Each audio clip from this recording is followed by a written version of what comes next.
I think the reaction of many people is not just frustration, but anger.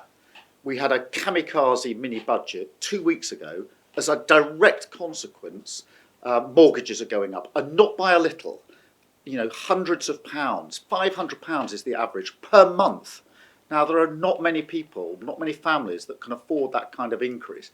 Sometimes these things happen because of some world event. This is self-inflicted with the government's mini budget 2 weeks ago. So I think there's frustration, there's anger. This afternoon I've been speaking to first-time buyers who can't buy now, people coming off their fixed-term mortgages who are really worried about the future. It has human consequences, millions of people paying the cost of the government's recklessness. Look, the argument that what the government did 2 weeks ago with that kamikaze mini budget is a plan for growth is ridiculous.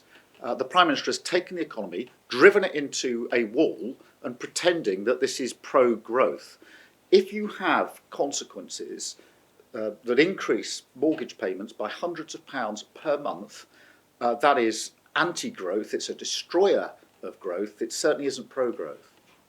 I completely understand the position that nurses have been put in. We've had wages stagnant for a very long time, prices going through the roof, a situation made worse by the government in its mini budget, not better.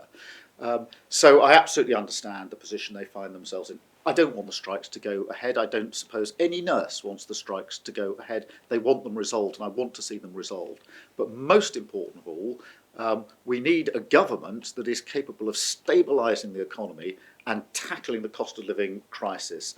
And that is why it's so important that we, the Labour Party, are putting strong proposals on the table to stabilise the economy and to deal with the cost of living crisis. Because in the end, that's the only way to deal with it. Otherwise, we're in an ever-decreasing cycle. The Labour Party has changed under my leadership. We've done a lot of work in the last 2.5 years.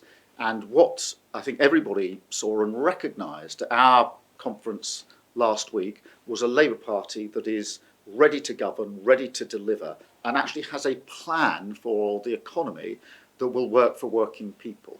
Now, I know that across the West Midlands, I need to earn every vote, and that's what I intend to do. But just at the moment, I think the contrast could not be clearer. You've got absolute economic chaos under this government, with many people in the West Midlands facing, price hikes, mortgage payments that they can't afford directly because of this government's recklessness with the economy, compared with a careful, costed, stable plan from the Labour Party. And I think I've got to make that argument. I've got to earn every vote. But just now, I think people are screaming out for some common sense ideas, plans that will actually secure and stabilise our economy and take us forward as a country.